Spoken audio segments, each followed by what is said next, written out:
The Lagoon. By Joseph Conrad. The white man, leaning with both arms over the roof of the little house in the stern of the boat, said to the steersman, "We will pass the night in Arsat's clearing. It is late."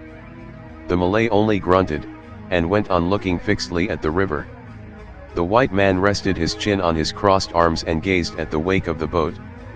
At the end of the straight avenue of forests cut by the intense glitter of the river, the sun appeared unclouded and dazzling, poised low over the water that shone smoothly like a band of metal. The forests, somber and dull, stood motionless and silent on each side of the broad stream. At the foot of big, towering trees, trunkless nipa palms rose from the mud of the bank, in bunches of leaves enormous and heavy, that hung unstirring over the brown swirl of eddies. In the stillness of the air every tree, every leaf, every bough, every tendril of creeper and every petal of minute blossom seemed to have been bewitched into an immobility perfect and final. Nothing moved on the river but the 8 paddles that rose flashing regularly, dipped together with a single splash, while the steersman swept right and left with a periodic and sudden flourish of his blade describing a glinting semicircle above his head. The churned up water frothed alongside with a confused murmur.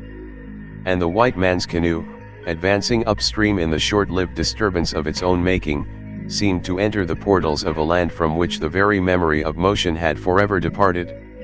The white man, turning his back upon the setting sun, looked along the empty and broad expanse of the sea reach.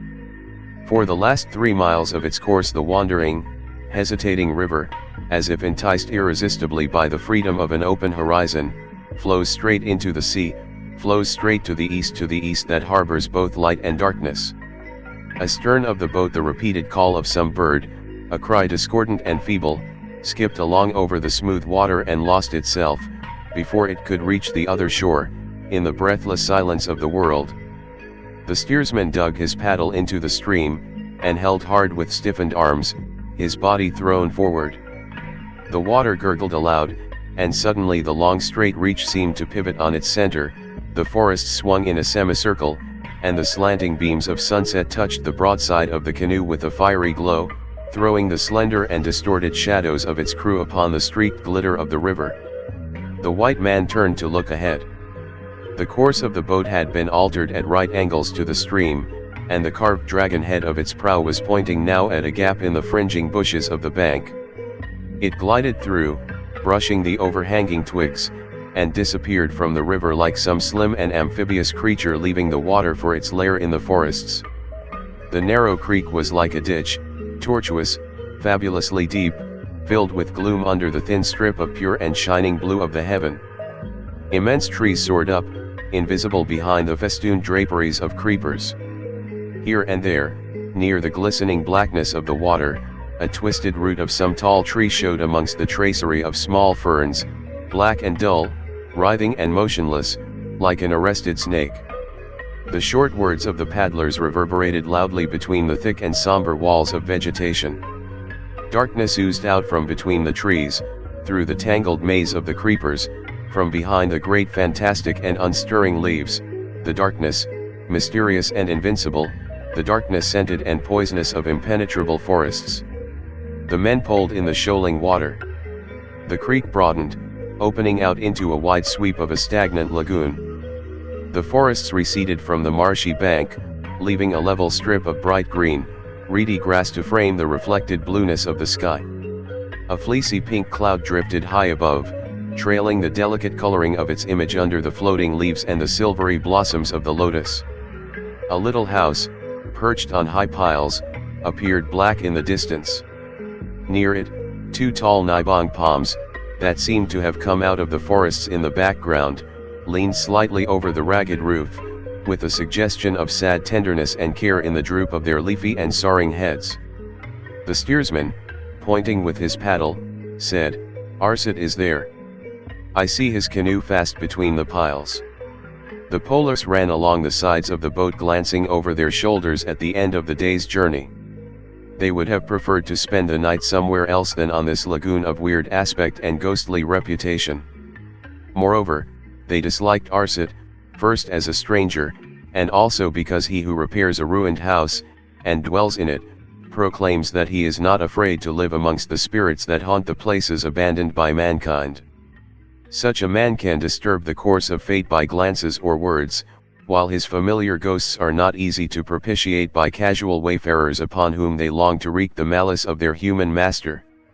White men care not for such things, being unbelievers and in league with the father of evil, who leads them unharmed through the invisible dangers of this world. To the warnings of the righteous they oppose an offensive pretense of disbelief. What is there to be done? So they thought, throwing their weight on the end of their long poles.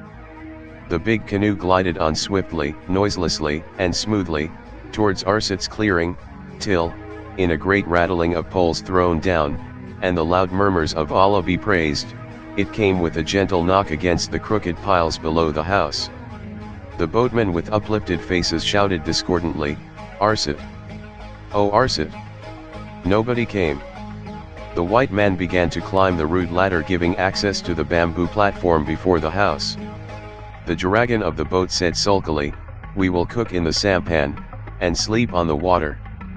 "Pass my blankets and the basket," said the white man, curtly.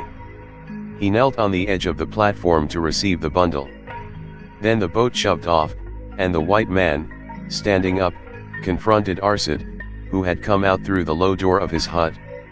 He was a man young, powerful, with broad chest and muscular arms. He had nothing on but his sarong. His head was bare. His big, soft eyes stared eagerly at the white man, but his voice and demeanor were composed as he asked, without any words of greeting, "Have you medicine, Tuan?" "No," said the visitor in a startled tone. "No. Why? Is there sickness in the house?" "Enter and see," replied Arsat, in the same calm manner, and turning short round, passed again through the small doorway. The white man, dropping his bundles, followed. In the dim light of the dwelling he made out on a couch of bamboos a woman stretched on her back under a broad sheet of red cotton cloth. She lay still, as if dead, but her big eyes, wide open, glittered in the gloom, staring upwards at the slender rafters, motionless and unseeing. She was in a high fever, and evidently unconscious. Her cheeks were sunk slightly, her lips were partly open, and on the young face there was the ominous and fixed expression, the absorbed, contemplating expression of the unconscious who are going to die. The two men stood looking down at her in silence. "Has she been long ill?" asked the traveler. "I have not slept for 5 nights, answered the Malay, in a deliberate tone. "At first she heard voices calling her from the water and struggled against me who held her. But since the sun of today rose she hears nothing, she hears not me. She sees nothing. She sees not me. He remained silent for a minute, then asked softly, "Tuan, will she die?" "I fear so," said the white man, sorrowfully. He had known Arsat years ago, in a far country in times of trouble and danger, when no friendship is to be despised. And since his Malay friend had come unexpectedly to dwell in the hut on the lagoon with a strange woman, he had slept many times there, in his journeys up and down the river. He liked the man who knew how to keep faith in council and how to fight without fear by the side of his white friend. He liked him not so much perhaps as a man likes his favorite dog, but still he liked him well enough to help and ask no questions, to think sometimes vaguely and hazily in the midst of his own pursuits, about the lonely man and the long-haired woman with audacious face and triumphant eyes, who lived together hidden by the forests alone and feared.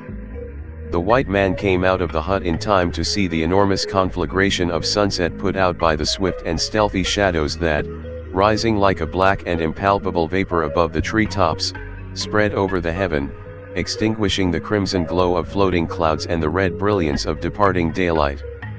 In a few moments all the stars came out above the intense blackness of the earth, and the great lagoon, gleaming suddenly with reflected lights, resembled an oval patch of night sky flung down into the hopeless and abysmal night of the wilderness. The white man had some supper out of the basket, then collecting a few sticks that lay about the platform, made up a small fire, not for warmth, but for the sake of the smoke, which would keep off the mosquitoes. He wrapped himself in the blankets and sat with his back against the reed wall of the house, smoking thoughtfully. Arsat came through the doorway with noiseless steps and squatted down by the fire.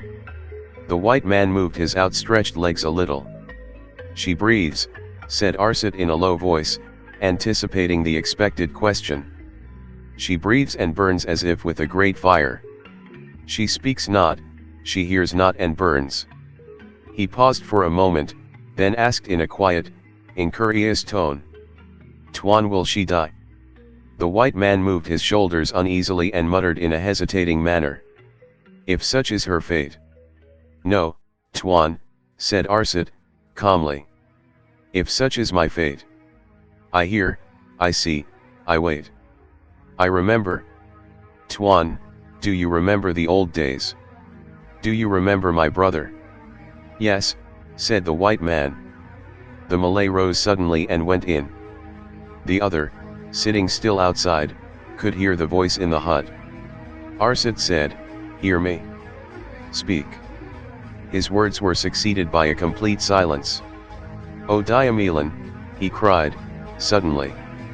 After that cry there was a deep sigh. Arsat came out and sank down again in his old place. They sat in silence before the fire. There was no sound within the house, there was no sound near them, but far away on the lagoon they could hear the voices of the boatmen ringing fitful and distinct on the calm water. The fire in the bows of the sampan shone faintly in the distance with a hazy red glow. Then it died out. The voices ceased. The land and the water slept invisible, unstirring, and mute. It was as though there had been nothing left in the world but the glitter of stars streaming, ceaseless and vain, through the black stillness of the night. The white man gazed straight before him into the darkness with wide open eyes. The fear and fascination, the inspiration, and the wonder of death near, unavoidable, and unseen, soothed the unrest of his race and stirred the most indistinct, the most intimate of his thoughts. The ever-ready suspicion of evil, the gnawing suspicion that lurks in our hearts, flowed out into the stillness round him, into the stillness profound and dumb, and made it appear untrustworthy and infamous, like the placid and impenetrable mask of an unjustifiable violence. In that fleeting and powerful disturbance of his being, the earth enfolded in the starlight peace became a shadowy country of inhuman strife, a battlefield of phantoms terrible and charming, august or ignoble, struggling ardently for the possession of our helpless hearts.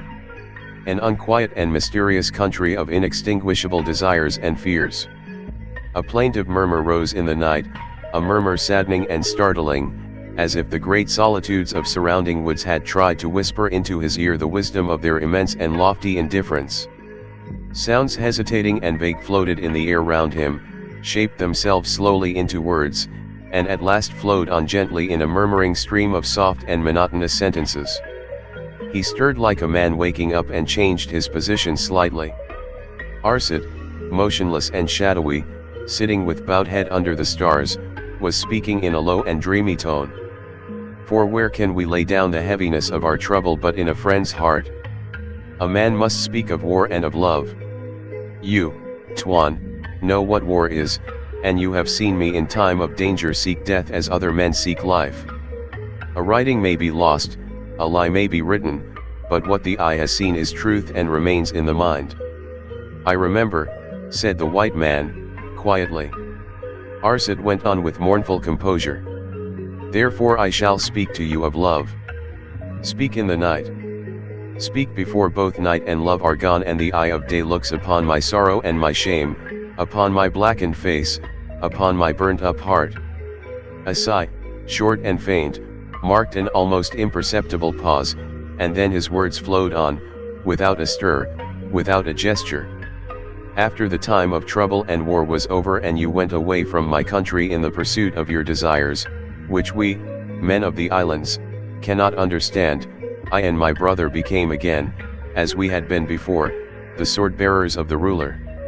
You know we were men of family, belonging to a ruling race, and more fit than any to carry on our right shoulder the emblem of power. And in the time of prosperity Si Dendring showed us favor, as we, in time of sorrow, had showed to him the faithfulness of our courage. It was a time of peace. A time of deer hunts and cockfights, of idle talks and foolish squabbles between men whose bellies are full and weapons are rusty. But the sower watched the young rice shoots grow up without fear, and the traders came and went, departed lean and returned fat into the river of peace. They brought news, too. Brought lies and truth mixed together, so that no man knew when to rejoice and when to be sorry. We heard from them about you also. They had seen you here and had seen you there. And I was glad to hear, for I remembered the stirring times, and I always remembered you, Tuan, till the time came when my eyes could see nothing in the past, because they had looked upon the one who is dying there in the house. He stopped to exclaim in an intense whisper, O Marabahia! O calamity, then went on speaking a little louder. There's no worse enemy and no better friend than a brother, Tuan, for one brother knows another, and in perfect knowledge is strength for good or evil. I loved my brother. I went to him and told him that I could see nothing but one face, hear nothing but one voice. He told me, open your heart so that she can see what is in it and wait. Patience is wisdom. Inchi Mida may die or our ruler may throw off his fear of a woman. I waited. You remember the lady with the veiled face, Tuan, and the fear of our ruler before her cunning and temper. And if she wanted her servant, what could I do? But I fed the hunger of my heart on short glances and stealthy words. I loitered on the path to the bathhouses in the daytime, and when the sun had fallen behind the forest I crept along the jasmine hedges of the women's courtyard. Unseeing, we spoke to one another through the scent of flowers, through the veil of leaves, through the blades of long grass that stood still before our lips, so great was our prudence, so faint was the murmur of our great longing. The time passed swiftly and there were whispers amongst women and our enemies watched. My brother was gloomy, and I began to think of killing and of a fierce death. We are of a people who take what they want like you whites. There is a time when a man should forget loyalty and respect. Might and authority are given to rulers, but to all men is given love and strength and courage. My brother said, you shall take her from their midst. We are two who are like one. And I answered, let it be soon, for I find no warmth in sunlight that does not shine upon her. Our time came when the ruler and all the great people went to the mouth of the river to fish by torchlight. There were hundreds of boats, and on the white sand, between the water and the forests, dwellings of leaves were built for the households of the Rajas. The smoke of cooking fires was like a blue mist of the evening, and many voices rang in it joyfully. While they were making the boats ready to beat up the fish, my brother came to me and said, tonight. I looked to my weapons, and when the time came our canoe took its place in the circle of boats carrying the torches. The lights blazed on the water, but behind the boats there was darkness. When the shouting began and the excitement made them like mad we dropped out. The water swallowed our fire, and we floated back to the shore that was dark with only here and there the glimmer of embers. We could hear the talk of slave girls amongst the sheds. Then we found a place deserted and silent. We waited there. She came. She came running along the shore, rapid and leaving no trace, like a leaf driven by the wind into the sea. My brother said gloomily, go and take her, carry her into our boat. I lifted her in my arms. She panted. Her heart was beating against my breast. I said, I take you from those people. You came to the cry of my heart, but my arms take you into my boat against the will of the great. It is right, said my brother. We are men who take what we want and can hold it against many. We should have taken her in daylight. I said, let us be off, for since she was in my boat I began to think of our ruler's many men. Yes. Let us be off, said my brother. We are cast out and this boat is our country now and the sea is our refuge. He lingered with his foot on the shore, and I entreated him to hasten, for I remembered the strokes of her heart against my breast and thought that 2 men cannot withstand 100. We left, paddling downstream close to the bank, and as we passed by the creek where they were fishing, the great shouting had ceased, but the murmur of voices was loud like the humming of insects flying at noonday. The boats floated, clustered together, in the red light of torches, under a black roof of smoke, and men talked of their sport. Men that boasted, and praised, and jeered men that would have been our friends in the morning, but on that night were already our enemies. We paddled swiftly past. We had no more friends in the country of our birth. She sat in the middle of the canoe with covered face, silent as she is now, unseeing as she is now, and I had no regret at what I was leaving because I could hear her breathing close to me as I can hear her now. He paused, listened with his ear turned to the doorway, then shook his head and went on. My brother wanted to shout the cry of challenge, one cry only, to let the people know we were freeborn robbers who trusted our arms and the great sea. And again I begged him in the name of our love to be silent. Could I not hear her breathing close to me? I knew the pursuit would come quick enough. My brother loved me. He dipped his paddle without a splash. He only said, "There is half a man in you now, the other half is in that woman. I can wait. When you are a whole man again, you will come back with me here to shout defiance. We are sons of the same mother." I made no answer. All my strength and all my spirit were in my hands that held the paddle, for I longed to be with her in a safe place beyond the reach of men's anger and of women's spite. My love was so great, that I thought it could guide me to a country where death was unknown, if I could only escape from Inchi-Mida's fury and from our ruler's sword. We paddled with haste, breathing through our teeth. The blades bit deep into the smooth water. We passed out of the river. We flew in clear channels amongst the shallows. We skirted the black coast, we skirted the sand beaches where the sea speaks in whispers to the land, and the gleam of white sand flashed back past our boat, so swiftly she ran upon the water. We spoke not. Only once I said, "Sleep, Diamelan, for soon you may want all your strength."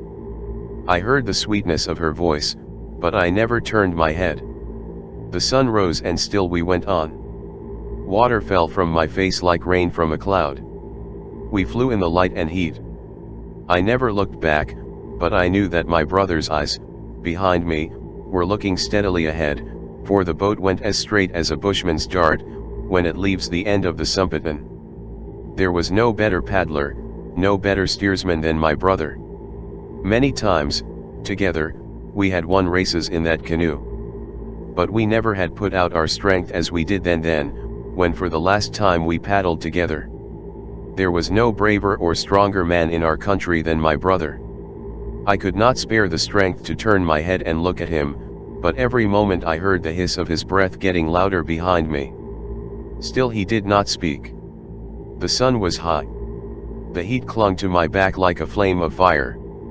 My ribs were ready to burst, but I could no longer get enough air into my chest. And then I felt I must cry out with my last breath, "Let us rest." "Good," he answered, and his voice was firm. He was strong. He was brave. He knew not fear and no fatigue. My brother. A murmur powerful and gentle, a murmur vast and faint, the murmur of trembling leaves, of stirring boughs, ran through the tangled depths of the forests, ran over the starry smoothness of the lagoon, and the water between the piles lapped the slimy timber once with a sudden splash. A breath of warm air touched the two men's faces and passed on with a mournful sound, a breath loud and short like an uneasy sigh of the dreaming earth. Arsat went on in an even, low voice. We ran our canoe on the white beach of a little bay close to a long tongue of land that seemed to bar our road, a long wooded cape going far into the sea. My brother knew that place. Beyond the cape a river has its entrance, and through the jungle of that land there is a narrow path. We made a fire and cooked rice. Then we lay down to sleep on the soft sand in the shade of our canoe, while she watched. No sooner had I closed my eyes than I heard her cry of alarm. We leaped up. The sun was halfway down the sky already, and coming in sight in the opening of the bay we saw a praw manned by many paddlers. We knew it at once, it was one of our Raja's praws. They were watching the shore, and saw us. They beat the gong, and turned the head of the praw into the bay. I felt my heart become weak within my breast. Diamelan sat on the sand and covered her face. There was no escape by sea. My brother laughed. He had the gun you had given him, Tuan, before you went away, but there was only a handful of powder. He spoke to me quickly, run with her along the path. I shall keep them back, for they have no firearms, and landing in the face of a man with a gun is certain death for some. Run with her. On the other side of that wood there is a fisherman's house and a canoe. When I have fired all the shots I will follow. I am a great runner, and before they can come up we shall be gone. I will hold out as long as I can, for she is but a woman that can neither run nor fight, but she has your heart in her weak hands. He dropped behind the canoe. The proa was coming. She and I ran, and as we rushed along the path I heard shots. My brother fired once, twice, and the booming of the gong ceased. There was silence behind us. That neck of land is narrow. Before I heard my brother fire the third shot I saw the shelving shore, and I saw the water again, the mouth of a broad river. We crossed a grassy glade. We ran down to the water. I saw a low hut above the black mud, and a small canoe hauled up. I heard another shot behind me. I thought, that is his last charge. We rushed down to the canoe. A man came running from the hut, but I leaped on him, and we rolled together in the mud. Then I got up, and he lay still at my feet. I don't know whether I had killed him or not. I and Diamelan pushed the canoe afloat. I heard yells behind me, and I saw my brother run across the glade. Many men were bounding after him. I took her in my arms and threw her into the boat, then leaped in myself. When I looked back I saw that my brother had fallen. He fell and was up again, but the men were closing round him. He shouted, "I am coming." The men were close to him. I looked. Many men. Then I looked at her. Tuan, I pushed the canoe. I pushed it into deep water. She was kneeling forward looking at me, and I said, "Take your paddle," while I struck the water with mine. Tuan, I heard him cry.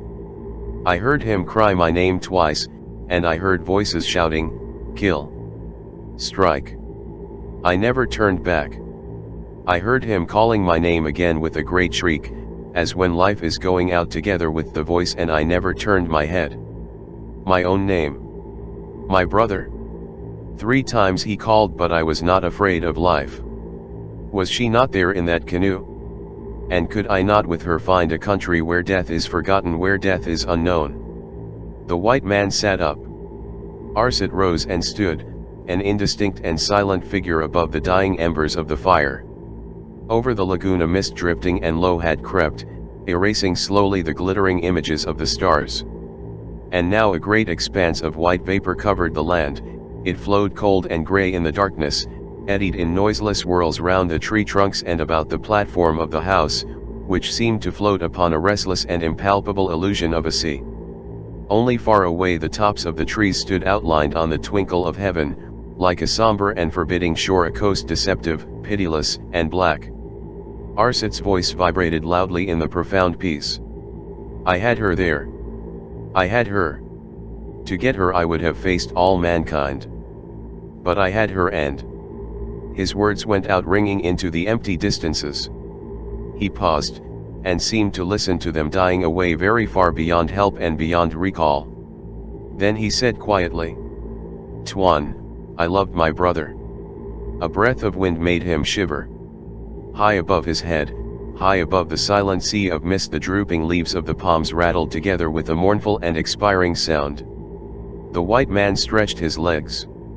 His chin rested on his chest, and he murmured sadly without lifting his head, "We all love our brothers." Arsat burst out with an intense whispering violence. What did I care who died? I wanted peace in my own heart. He seemed to hear a stir in the house, listened, and stepped in noiselessly. The white man stood up.